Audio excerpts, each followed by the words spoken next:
तुम्हें एक नया संदेश देता हूं। एक दूसरे से प्रेम करो। जैसा प्रेम मैं तुमसे करता हूं, तुम एक दूसरे से करो। ईसा मसीह का ये संदेश आज भी उतना ही प्रासंगिक है जितना उस समय था। स्वागत है आप सभी का क्रिसमस के इस विशेष कार्यक्रम में। रोम से लेकर लखनऊ तक सभी पर क्रिसमस का रंग चढ़ा हुआ है। हर एक व्यक्ति क्रिसमस के रंग में रंगा हुआ है।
हर एक व्यक्ति क्रिसमस की तैयारियों में व्यस्त है।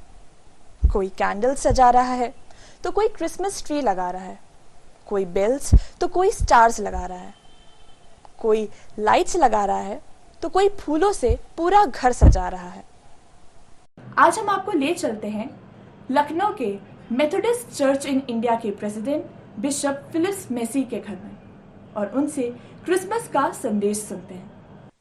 प्रिय भाइयों और बहनों, मुझे क्रिसमस के इस पावन पर्व के अवसर पर आप सबको बड़े दिन की बधाई देते हुए बहुत आनंद महसूस हो रहा है। बड़े दिन का त्यौहार या क्रिसमस का त्यौहार आज के समय में व्यावसायिक दृष्टि में उसके मूल अर्थ को भूलता जा रहा है। हम बड़े दिन को जोड़ते हैं सांता क्लॉज से, हम बड़े दिन को जोड़ते हैं क्रिसमस केक से और बहुत से उन चीज़ों से जिनका सीधा संबंध क्रिसमस की स्टोरी से, बड़े दिन के कहानी से, कथानक से कोई संबंध नहीं है। बड़ा दिन इसलिए है या क्रिसमस इसलिए है कि परमेश्वर स्वयं मनुष्य जाति के उद्धार के लिए इस पृथ्वी पर उतर आया। इसलिए उतर आया ताकि इस पृथ्वी पर जो अंधेरा है, जो पाप है और जो बुराइयां हैं, उन सब बुराइयों का अंत हो, ईश्वर का प्रकाश फैले, ईश्वर का ज्ञान फैले, मनुष्य में जो विषमता है, सामाजिक विषमता है, वो खत्म हो और इस प्रेम को स्थापित करने के लिए, प्रेम का राज्य ही स्वर्ग का राज्य है, इसको स्थापित करने के लिए प्रभु यीशु इस दुनिया में आए। बड़ा दिन हम सब के लिए, किसी एक जाति, एक धर्म के लिए नहीं, लेकिन जब स्वर्गदूतों ने संदेश दिया तो उन्होंने कहा ये सारे जगत के लिए होगा। प्रभु यीशु मसीह जगत का उद्धार करता है, हम सबका उद्धार करता है। वो हर धर्म, हर जाति, हर विश्वास के लोगों के लिए परमेश्वर की ओर से प्रेम का एक उपहार है। आइए इस बड़े दिन के उत्सव में हम सब, चाहे किसी भी संप्रदाय के हों, किसी भी विश्वास के हों, इस बड़े दिन के उत्सव में शामिल हों और प्रभु यीशु मसीह के बताए हुए रास्ते पर चलें और उसको अपने जीवन में आत्मसात करें, ताकि हमारा जीवन वैसा ही हो जाए जैसा प्रभु की इच्छा है। परमेश्वर आप सबको आशीष दे, और मेरी तरफ से, मेथोडिस्ट कलीसिया की तरफ से और संपूर्ण मसीह समाज की ओर से आप सभी को एक बार फिर से बड़े दिन की बहुत बहुत शुभकामनाएं।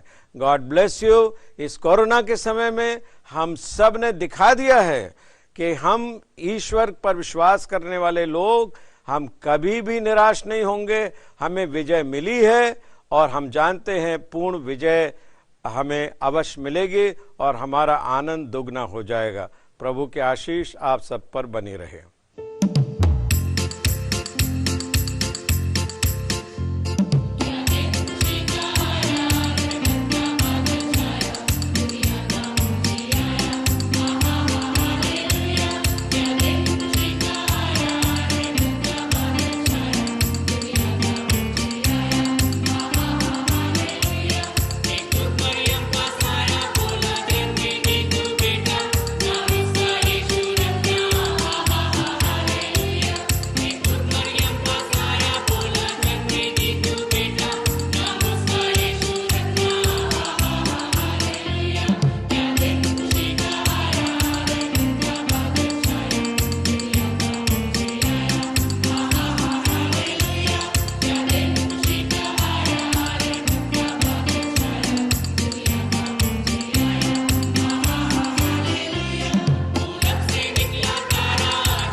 प्रभु यीशु क्रिस्त में मेरे प्यारे भाइयों तथा बहनों, क्रिसमस के इस शुभ अवसर पर मैं आप सभी लोगों को क्रिसमस की शुभकामनाएं देता हूं। बड़ा दिन मुबारक हो। मैं न केवल हमारे क्रिस्तीय भाई बहनों को, लेकिन आप सभी लोगों को, सभी श्रोताओं को, सभी दर्शकों को मेरी शुभकामना देता हूं। बड़ा दिन मुबारक हो, क्योंकि यह पर्व सभी लोगों का है, न केवल ईसाइयों का, क्योंकि प्रभु ईसा मसीह सारी मानव जाति का मुक्तिदाता बनकर इस दुनिया में आए। क्योंकि पिता परमेश्वर ने संसार को इतना प्यार किया कि अपने इकलौते पुत्र को इस दुनिया में भेजा, ताकि जो कोई उसमें विश्वास करे उसका सर्वनाश न हो बल्कि उद्धार हो। प्यारे भाई तो बहनों, आप जानते हैं कि इस साल का क्रिसमस कुछ अलग ही होगा। महामारी के कारण और उसके कारण जो रेस्ट्रिक्शन है, पाबंदियां हैं, इसके कारण इस साल का क्रिसमस में उतनी जो धूमधाम, हम बोलते हैं धूमधाम और बड़ा आचरण और बड़े संख्या में लोग आते थे मेला देखने के लिए, एग्जीबिशन देखने के लिए, हमारे गौशाला क्रिब देखने के लिए, और एक दूसरे के साथ मिलकर, एक दूसरे के घरों में जाकर कैरल गाकर, एक दूसरे के घरों में जाकर केक या स्वीट्स बांटकर हम एक दूसरे को विश करते थे। वो सब इस साल नहीं हो पा रहा है। फिर भी हमारा जो उत्साह, हमारे अंदर जो जोश है, जो आनंद और हर्ष है, उसको हमने खोना नहीं चाहिए। किसी हालत में हमें निराश नहीं होना चाहिए, किसी हालत में हम लोगों ने उदास नहीं होना चाहिए, क्योंकि यह पर्व जीवन का पर्व है, यह पर्व आशा का पर्व है, यह पर्व नए जीवन हमें देता है, नई स्फूर्ति हमें लाता है, हमें एक नया तरीके से जीने के लिए आह्वान देता है। प्यारे भाई तो बहनों, इसीलिए इस साल का जो क्रिसमस है वो ज़्यादा हमें आह्वान देता है कि हम आंतरिक तौर पर इसको मनाएं, न कि बाहरी तौर पर। ज़्यादा हम लोग महत्व हमारे आंतरिक आचरण के लिए, स्पिरिचुअल सेलिब्रेशन के लिए दे दें, और प्रभु यीशु मसीह को हमारे अंदर, हमारे हृदय में, हमारे दिलों में जगह दें, कि हमारा दिल, हमारा हृदय उसके लिए एक चरनी बने, जहां वो खुशी से पैदा हो सके और वहां निवास कर पाए। प्यारे भाई तो बहनों, मैं आप सभी लोगों को यह उम्मीद और आशा देता हूं कि ईश्वर की कृपा से अगला साल हमारे लिए बेहतर हो, अगला साल एक आशा प्रदान करने वाला साल हो। अगले साल में हम लोग और भी अच्छे ढंग से, खुशी के साथ फिर से सबसे मिलकर आनंद मना सकेंगे, और सभी पर्व, सभी धर्मों के पर्व हम अगले साल और बड़े आनंद और उल्लास के साथ और सभी लोग मिलकर हम मना सकेंगे। इसी उम्मीद के साथ मैं फिर से आप सभी लोगों को क्रिसमस की शुभकामनाएं देता हूं, और नया साल आप सभी लोगों के लिए मुबारक हो। नए साल में ईश्वर की आशीषें, उसकी बरकतें, उसकी अनुकंपा, दया और हर प्रकार के वरदान भरपूर मात्रा में आप सबों को प्राप्त हो। Happy Christmas, peaceful new year. धन्यवाद।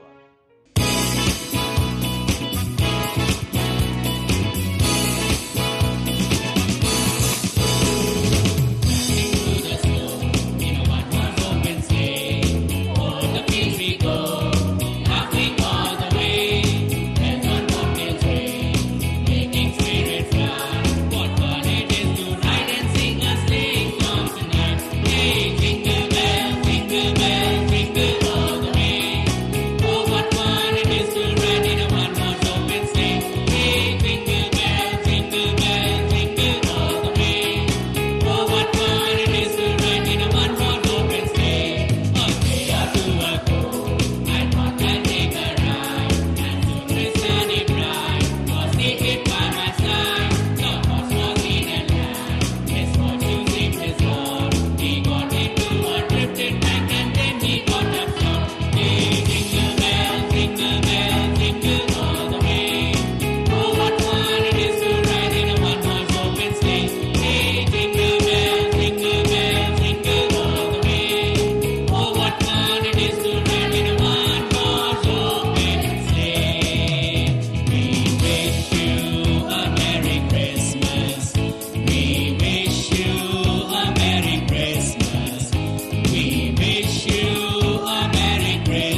created the universe, and man was the noblest creation of God.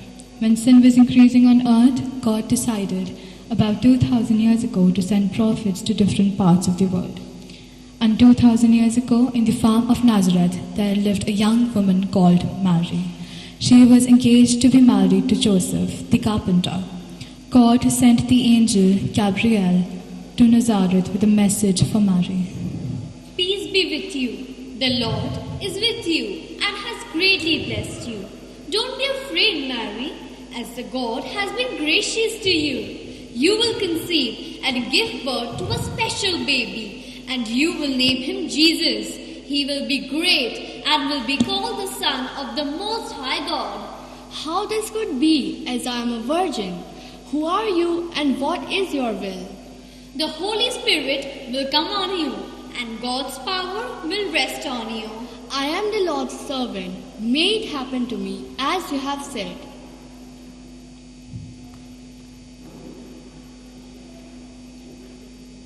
God chose Joseph because of his conviction, compassion, and courage in compliance.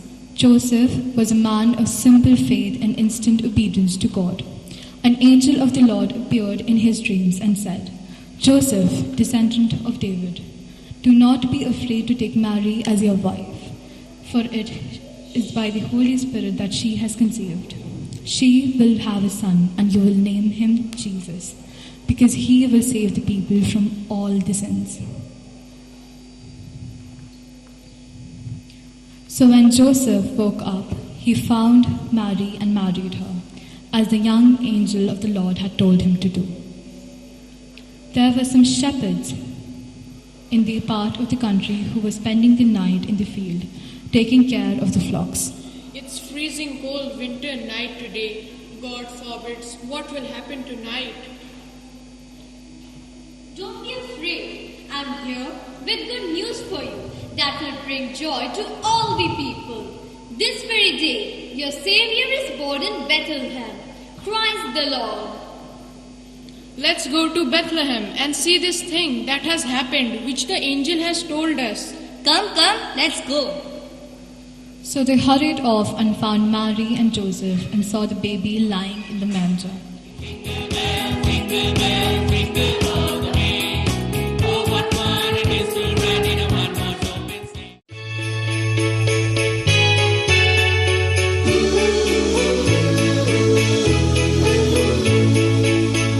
Snow is falling all around me.